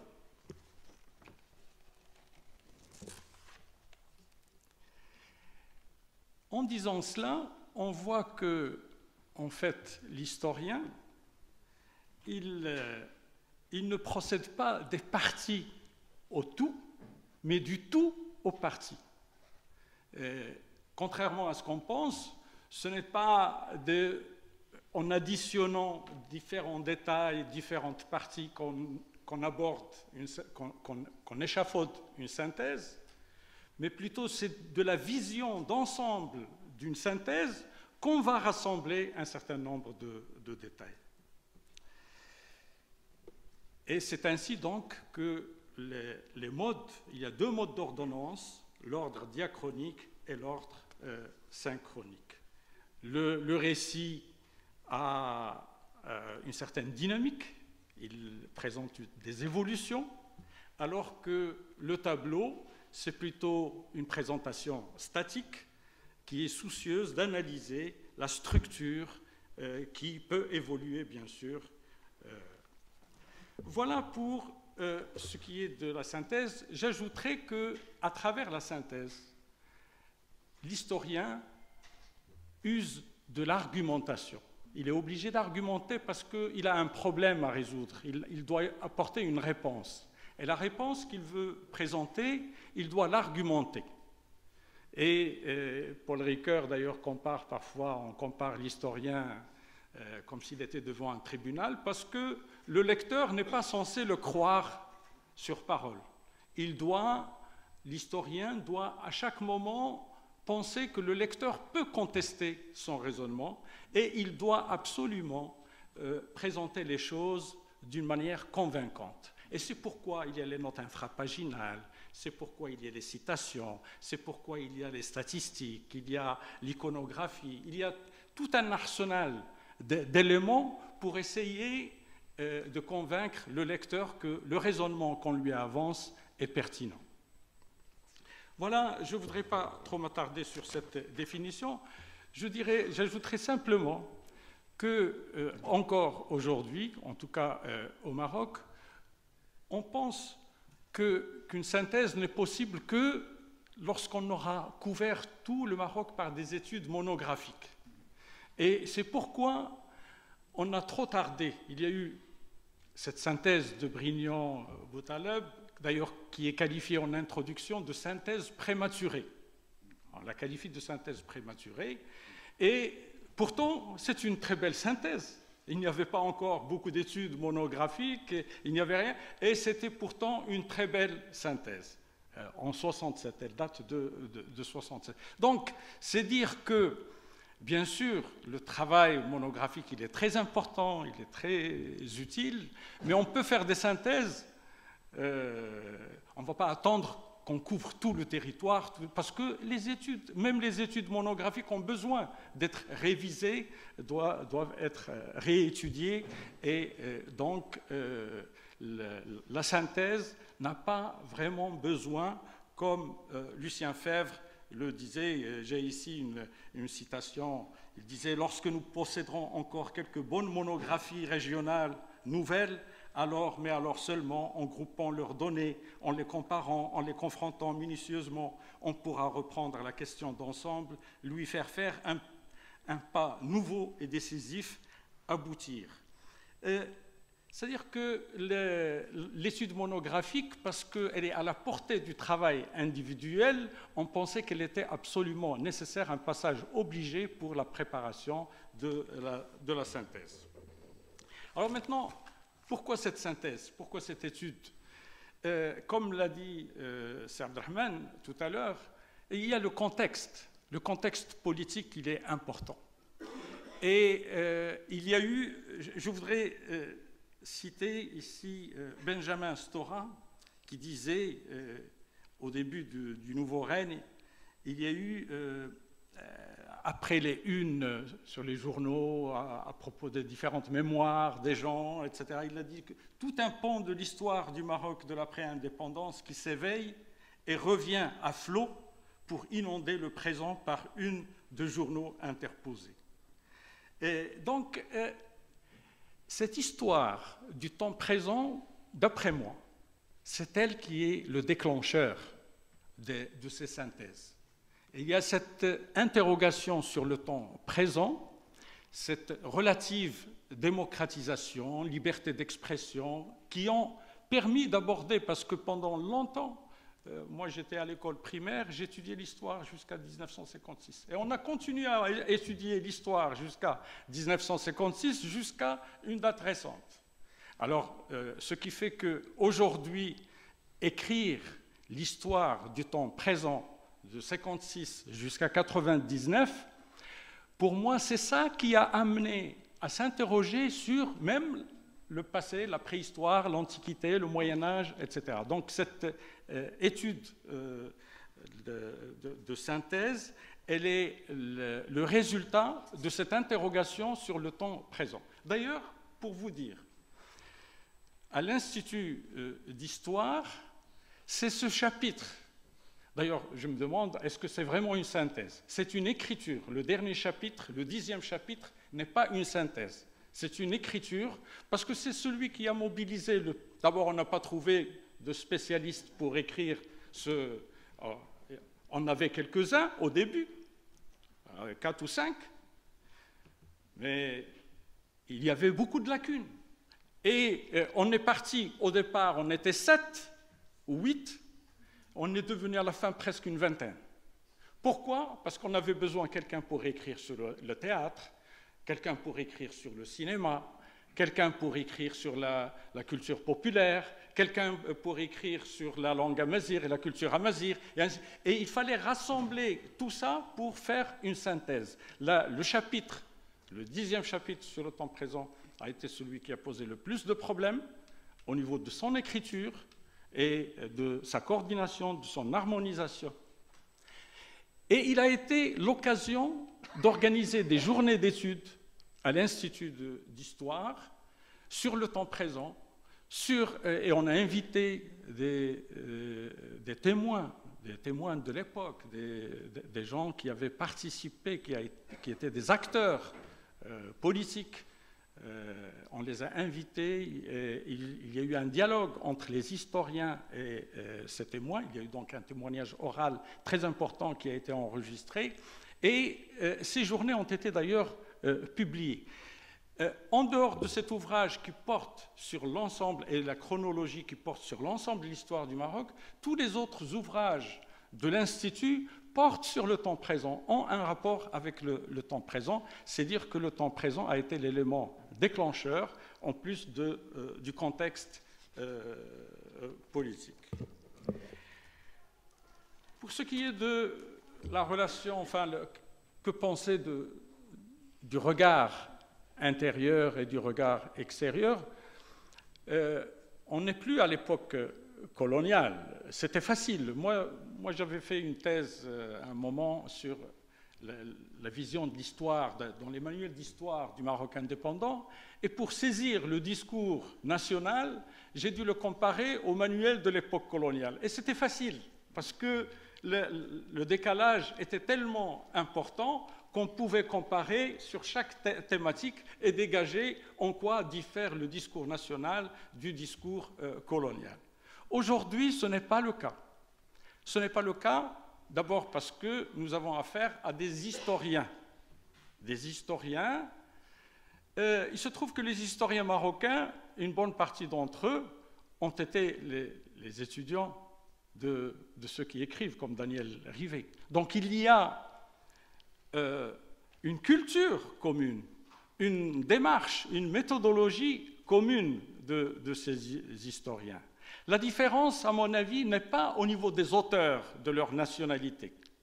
La différence, on peut la déceler dans les destinataires. Les destinataires, c'est très important. Parce que quand nous écrivons, on s'adresse à notre public marocain. Quand Daniel Rivet écrit, il s'adresse d'abord au public français. Parce qu'il a pour souci de se faire comprendre par le public français. Et donc, ça lui impose une certaine démarche, une certaine pédagogie, une certaine façon de rapprocher certaines images du public français. Nous, tout à l'heure, c'est Abdelrahman a parlé justement comment concilier science et citoyenneté. Parce que nous avons des préoccupations très importantes, même si on peut les retrouver dans le livre de Daniel Rivet. Par exemple, je m'excuse, c'est celui que j'ai lu, je n'ai pas lu les deux autres.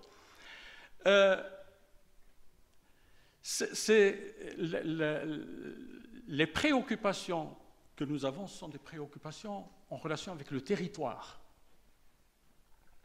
Comment traiter la question du territoire au Maroc? Donc ça, c'est quelque chose d'important. La question de l'identité, une identité plurielle, la pluralité des composantes, mais en même temps, une identité qui ne soit pas figée, qui soit dynamique, ouverte, justement plurielle. Et c'est pourquoi nous sommes très attentifs à certains mots.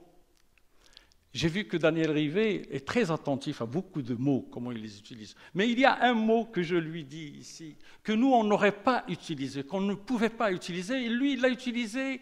Je sais que ce n'est pas avec la pensée qu'on peut... Mais nous, on sait que notre public est susceptible et on ne peut pas utiliser ce mot. L'annexion du Sahara occidental. Ce terme annexion, l'historien marocain ne peut pas l'utiliser. Et ça signifie tout simplement intégration. On le sait, dans sa plume, c'est dans ce sens-là. Mais nous, en l'écrivant, on sait comment ça peut être interprété. Attention, il ne faut pas l'écrire de cette manière. Je m'arrête là. Merci.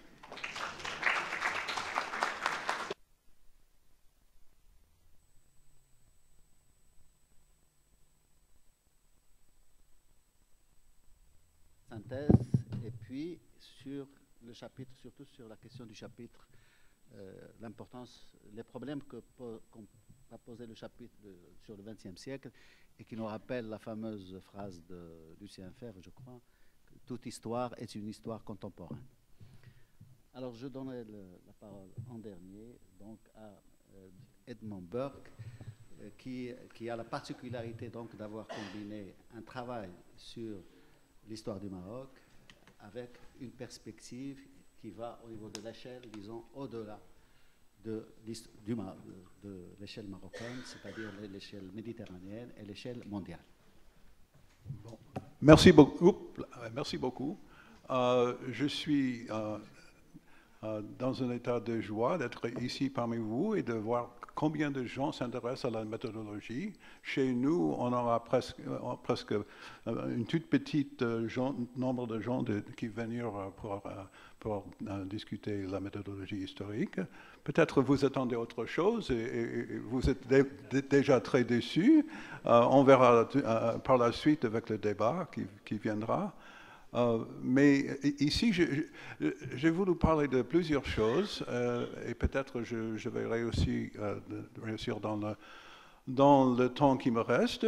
Mais d'abord, je voudrais parler un peu de ce que c'est la formation d'historien de ma génération aux États-Unis, comment j'ai vécu le passage à l'histoire du Maroc, parce que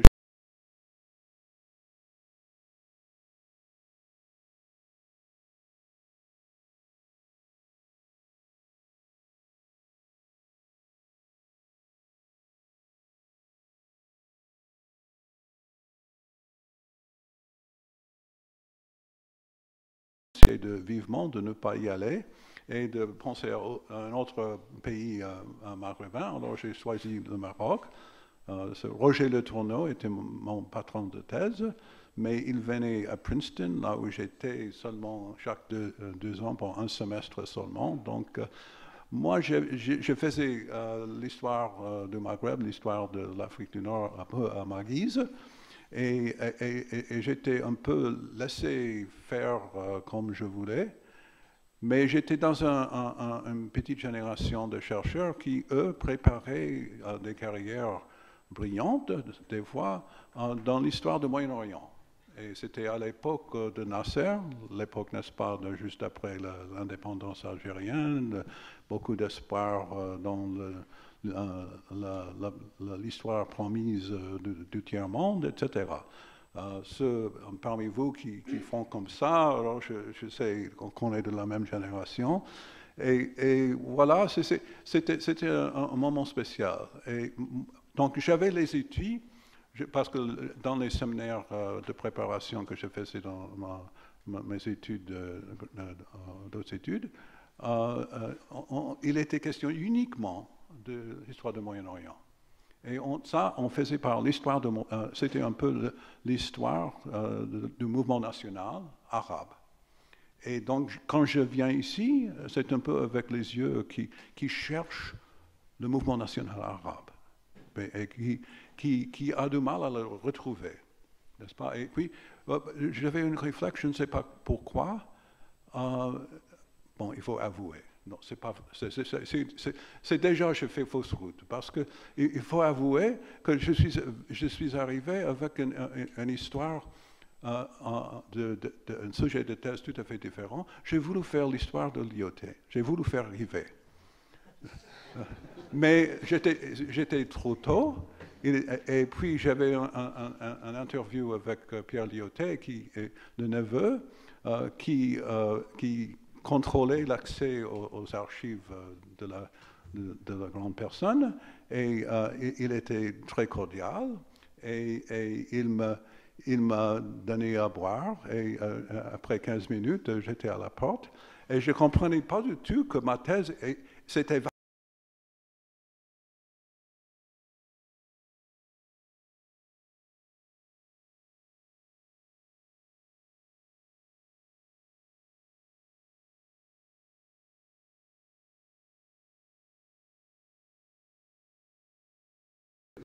avant que je commence. Mais en étant tenace, on pourrait dire, c'est peut-être un défaut, je me trouve dans la salle de lecture de l'ancienne bibliothèque générale. L'année, c'est 65, justement. Et alors, je demande à voir toutes les biographies de Lyautey. Alors, il y en avait quand même, presque autant que des biographies de Gaulle.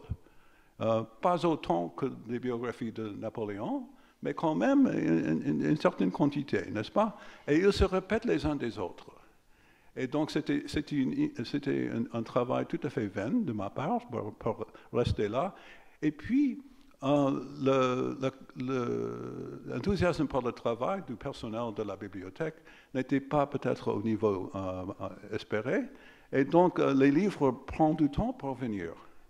Alors, il fallait faire quelque chose avec tout ce temps dans cette salle. Alors, j'ai commencé par lire les usuels qui abondaient sur tous les côtés, sur les murs, des usuels en reliure de cuir, mais formidables.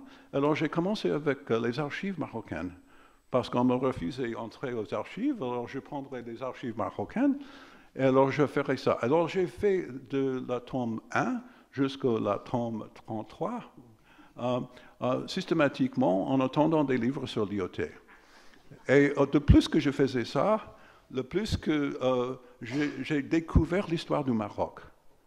Et alors, j'ai complètement abandonné, mais je n'avais pas les outils intellectuels pour faire le genre de travail qui était déjà un peu dans ma tête.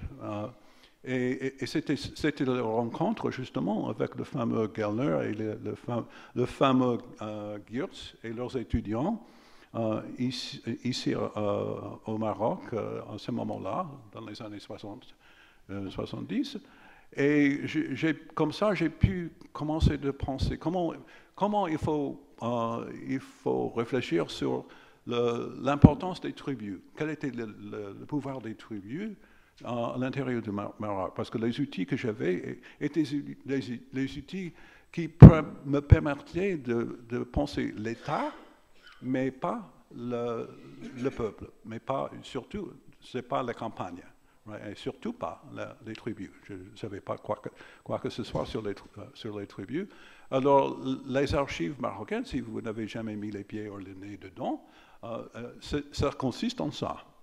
Il y a tellement des histoires ethno-historiques incroyablement documentées, faites par plusieurs mains, et surtout Michel Belair et Jos Salmon, qui travaillaient un peu en équipe et qui faisaient partie de quelque chose qui s'appelait la Mission scientifique du Maroc, qui était un peu un laboratoire sociologique qui préparait la voie pour le protectorat, et qui était basé à Tanger. Alors, le plus que je faisais ça, le plus que j'ai compris que le Maroc, de la période avant le protectorat, était beaucoup plus passionnant que l'histoire du nationalisme. Les nationalistes, ils avaient déjà gagné, alors quoi faire? Et eux, ils avaient, leur histoire à eux, et il ne faut pas mettre un pied de faux, donc pour contredire la version officielle du nationalisme, tandis que personne ne s'intéresse au pré-nationalisme, au mouvement national, pas nationaliste de cette époque. Et c'est comme ça un peu que j'ai commencé, et puis j'ai fait des archives militaires systématiquement à Paris, des archives diplomatiques. Je suis allé à Londres pour voir les archives britanniques et à Bonn pour voir un peu les archives en Allemagne. Et je n'avais pas même des rudiments d'espagnol, donc je n'ai pas pensé y aller. Mais de plus que je faisais ça, j'ai cherché comment construire une synthèse. Parce que l'histoire du Maroc, de cette période, entre 1900 et 1912, c'est une période d'histoire où le Maroc s'est éclaté dans 1000 directions. Il y a toutes sortes de Maroc, et toutes sortes d'évolutions sociales, politiques, toutes sortes de de questionnement de ce que s'est passé avant, pourquoi on est là, des gens qui cherchaient leur fortune en s'alliant soit avec les Britanniques, soit avec les Allemands, ou bien les Français, meilleurs pensés encore. Et donc, cette histoire-là n'était pas écrite. Si on voit le manuel de Terrasse, l'histoire du Maroc, c'était presque la seule chose qui existe. Daniel serait peut-être d'accord sur ça. Et on ne voit pas l'histoire du Maroc. Le Maroc qui apparaît, c'est un Maroc qui consiste dans l'échange des télégrammes diplomatiques, des grands discours des diplomates et des politiciens, mais européens, français pour la plupart, et donc, dans lequel les Marocains ne figurent pas. Et donc, c'était toute une aventure pour découvrir que dans la fameuse question marocaine, une question qui n'a jamais été posée aux Marocains, une question qui consiste dans la suivante: qui va prendre le Maroc? Alors, on n'imaginait pas que les Marocains, eux, à l'époque, avaient des idées là-dessus, et qui n'étaient pas du tout d'accord que ça soit dans cette façon que le Maroc va se terminer.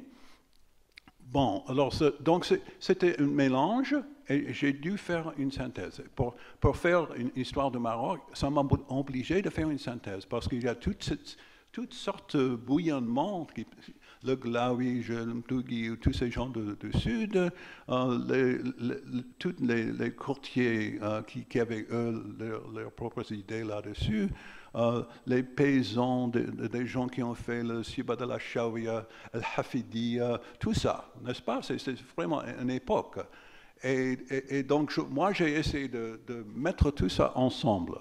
Et pour chercher un Maroc dans un miroir historique brisé. Et c'est comme ça un peu que je me suis venu au métier d'historien. Mais également, parce que là, une chose qui manque peut-être ici dans la façon qu'on fait la formation de jeunes chercheurs, c'était courant aux États-Unis à cette époque qu'on faisait plusieurs sujets à la fois. Donc moi j'avais déjà une préparation de l'histoire de la France, j'ai fait l'histoire européenne, j'ai enseigné l'histoire française pour les 10 premières années quand j'avais finalement accepté d'aller à l'Université de Californie à Santa Cruz.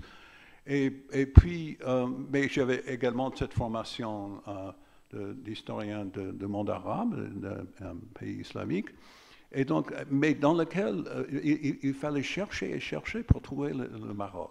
Donc, il y a là, c'est un peu un défi, surtout pour les jeunes chercheurs qui sont parmi nous, c'est l'histoire comparée des peuples arabes. Et donc, c'est parce que là, je faisais toute une carrière sur l'histoire de l'Afrique du Nord et ça n'existait pas, ça ne comptait pas. Parce que les gens qui font l'histoire arabe, le Maghreb, ça n'existe pas.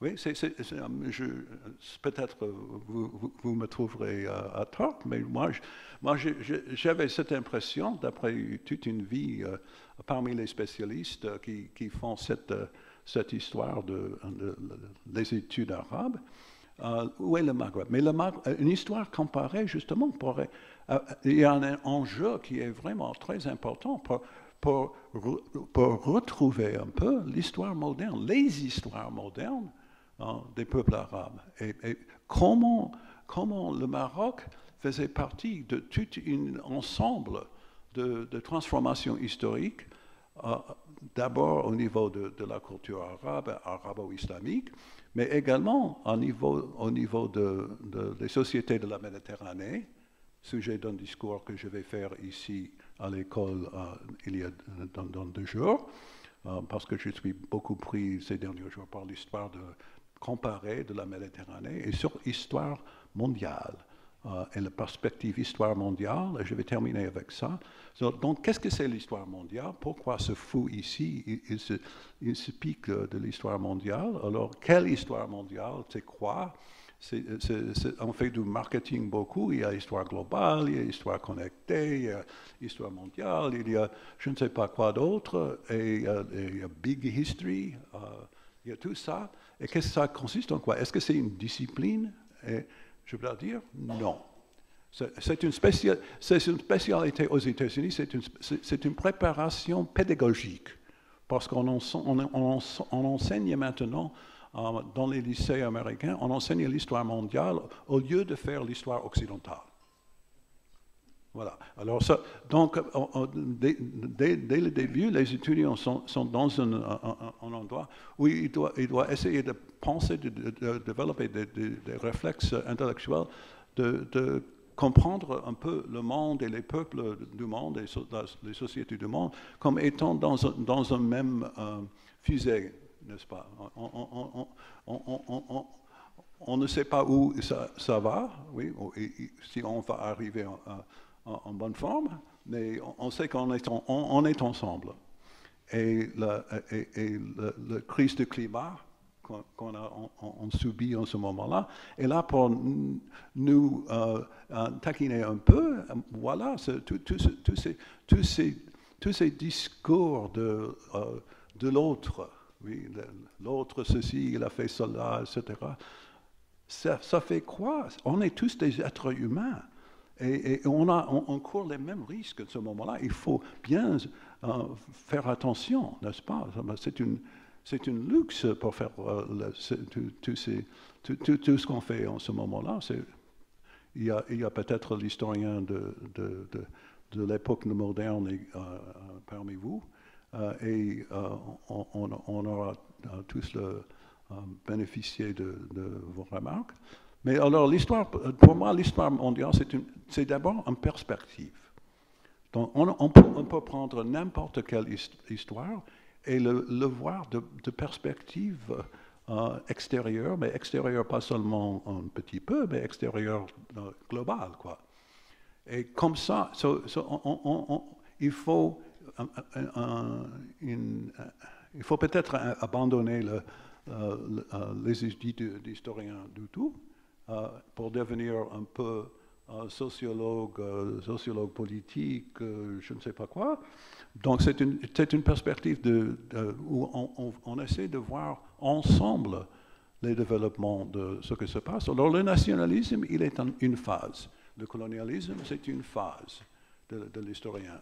Je ne sais pas si le mot phase passe en français, mais une période déterminée. Et donc, mais avant ça même,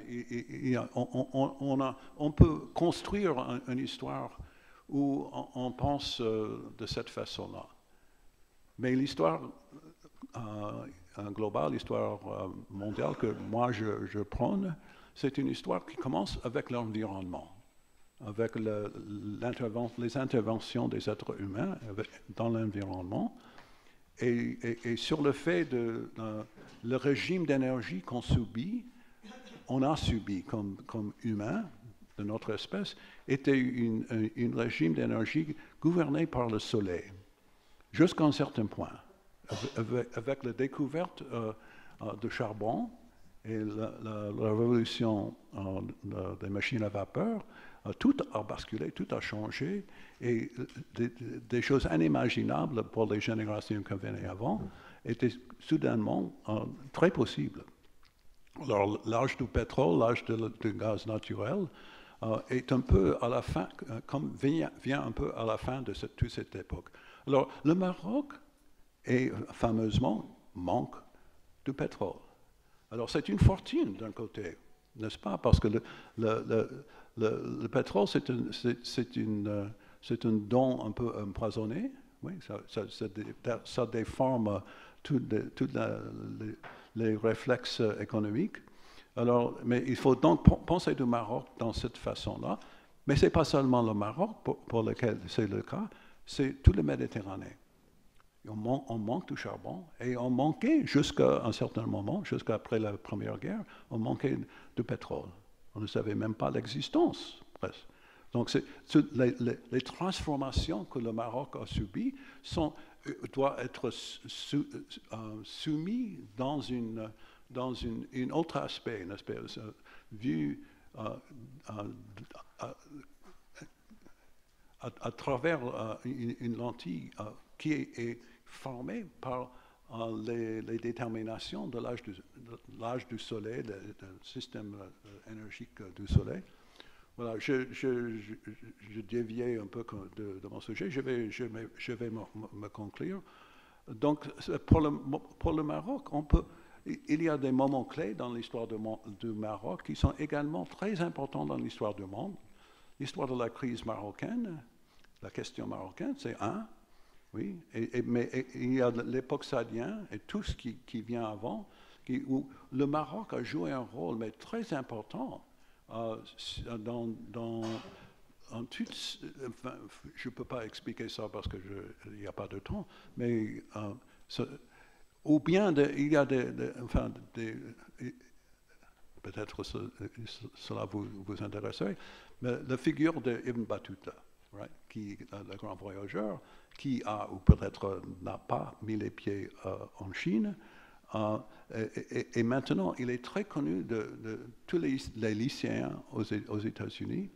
Il y a des livres et des sites web qui essayent de situer Battuta dans l'histoire mondiale comme un peu un voyageur qui vient d'un certain coin, mais qui, une fois qu'on commence de le suivre dans son pérégrination, on voit son appréciation des cultures qu'il traverse. Et comme ça, c'est très intéressant. C'est un peu comme un travelling. Lui, c'est un peu comme un travelling où il va, c'est là le film qu'on peut voir.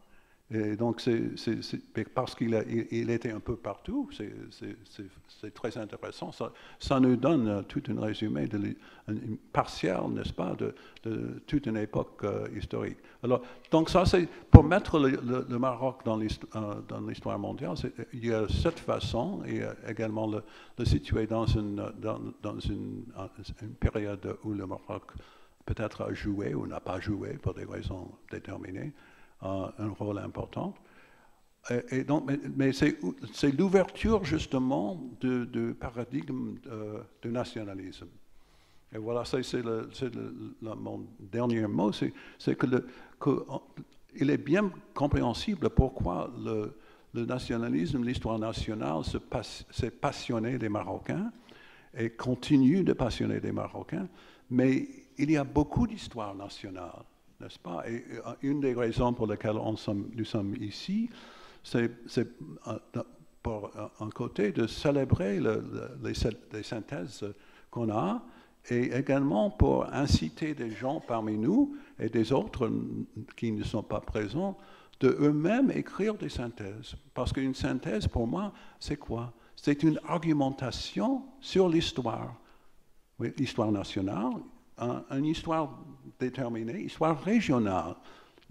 Quel est le rapport entre histoire régionale, histoire nationale, histoire supranationale, l'histoire de la Méditerranée? Ce sont tous des sujets qui bousculent un peu l'histoire nationale et qui demandent une réponse. Alors, l'histoire nationale est très importante dans la vie d'un pays, et parce que l'histoire, c'est un peu une discipline à cheval entre le civisme et une discipline intellectuelle. Donc, il a les deux fonctions, et c'est important de faire les deux. Mais également de peut-être ne pas tout donner aux gens qui ne sont pas capables de comprendre ABC, les subtilités qui viennent après. Mais il y a des débats qui se passent et qui se passent ici dans l'histoire du Maroc, ou qui se passera, ou bien en cachette, ou bien en plein air, qui sont nourrissants d'une plus grande synthèse, d'autres points de vue. Et c'est cela que je souhaite qu'on est sur le seuil de nouvelle ère pour l'écriture de l'histoire du Maroc. Et je vous remercie.